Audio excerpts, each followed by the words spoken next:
Welcome to our channel. ஒரு கிராமத்துல மணின்ற ஒரு பையன் இருக்கான். அந்த பையனுக்கு பாத்தீங்கன்னா எதுலயுமே தோல்வின்றதே வரக்கூடாது. நான் எந்த போட்டி எடுத்தாலுமே நான் ஜெயிக்கணும் அப்படின்ற ஒரு இதுல இருக்கான்.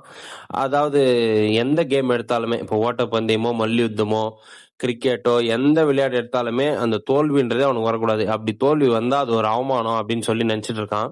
அதே மாதிரி எல்லார்ட்டையும் வின் பண்ணிட்டே இருக்கறனால அந்த தோல்வின்றது அவனுக்கு எப்படி இருக்குன்னே தெரிய மாட்டேங்குது. ஸோ நான் ஜெயிச்சவன்டா, ஜெயிக்க பொறந்தவன்டா அப்படின்னு சொல்லிட்டு அவன் ஜாலியா இருக்கான். ஒரு நாள் என்ன பண்றான், அவன் ஒரு கிராமத்துல இருக்கனால சரி, அவன் போற வழியில மரம், அந்த காடு அந்த மாதிரி தானே இருக்கும். ஸோ அந்த வழியா போயிட்டு இருக்கான். அங்க போனோடனே பார்த்தா ஒரு தாத்தா உக்காந்துருக்காரு. அந்த தாத்தாவை பாக்குறான். பார்த்துட்டு கிட்ட போலான்னு பாக்குறான். என்னடா இது காட்டுக்குள்ள ஒரு தாத்தா உக்காந்துருக்காங்க, என்னன்னு பாக்குறான். பார்த்தா அவருக்கு முன்னாடி அந்த தாயக்கட்டை, அந்த தாயெல்லாம் விளையாடுங்க பாத்தீங்கன்னா அந்த படம் வரைஞ்ச மாதிரி ஒரு அட்டை ஒண்ணு இருக்கு. என்னடா இதுன்னு சொல்லி கிட்ட போய் பாக்குறான்.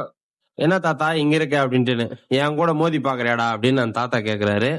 உடனே தாத்தா தானே, எப்படி இருந்தாலும் ஜெயிச்சிடலாம் அப்படின்னு சொல்லிட்டு ஒரு தைரியத்துல போய் விளையாடலான்னு விளையாடுறான். பாத்தீங்கன்னா நடக்கிற எல்லா போட்டியிலுமே தாத்தாவே ஜெயிக்கிறாங்க. இவனுக்கா ஒண்ணுமே பொறுக்க முடியல. ஏன்னா தோல்வியே பார்க்காதவன் இல்லையா, அதனால பொறுக்கவே முடியல. தாத்தா கிட்ட கேக்குறான், யோ நீ மட்டும் எப்படி ஜெயிச்சுட்டே இருக்க அப்படின்ட்டுன்னு. நீ பொறுமையை இழக்க ஆரம்பிக்கிற, அதனால நான் ஜெயிக்க ஆரம்பிக்கிறேன் அப்படின்றாரு. அவனுக்கு ஒண்ணும் புரியல. அப்பதான் நீ யாரு ஒழுங்கா எனக்கு சொல்லு அப்படின்னு. நான் தான் தோல்வி, இதுவரை நீ என்ன சந்திச்சதே இல்ல, அதனாலதான் இப்ப என்ன சந்திச்ச உடனே நீ கோவப்படுற. சோ தோல்வி எப்பயுமே விரக்தி அடையறதுக்கு இல்லப்பா.